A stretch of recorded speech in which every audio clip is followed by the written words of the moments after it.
Ito po ang kanyang katanungan. Bishop, paano po ba makakalimutan ang mga kasalanan na nagawa noon?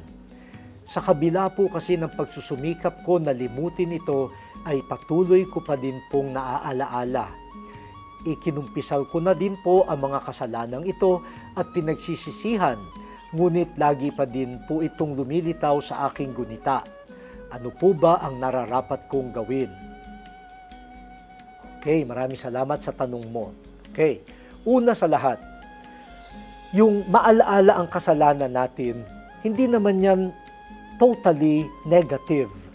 No?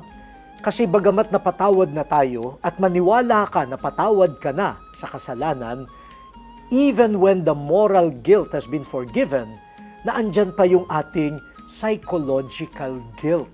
Kasi bilang tao, talagang laman ng alaala natin, hindi lamang yung mga magagandang nagawa, kundi pati yung mga pangit. Ngayon, ito ang paalaala ko sa iyo.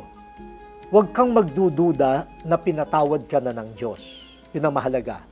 Ikalawa, kapag bumalik sa alaala yung mga kasalanan, muli sambitin sa Diyos, Lord, sorry ulit at naniniwala ako, pinatawad mo na ako.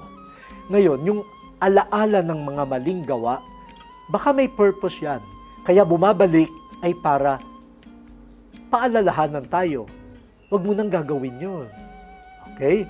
So, huwag mong kunin yun negatively. Kasi baka pag totally mawala yun, makalimutan mo na yung mga kasalanang nagawa, baka magawa mo ulit.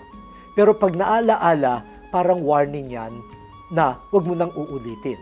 At pangatlo, habang naalaala mo yung mga kasalanan, alalahanin mo rin naman ang mga kabutihan ng Diyos sa iyo, na bagamat tayo'y nagkasala, tuloy pa rin niya tayong minamahal.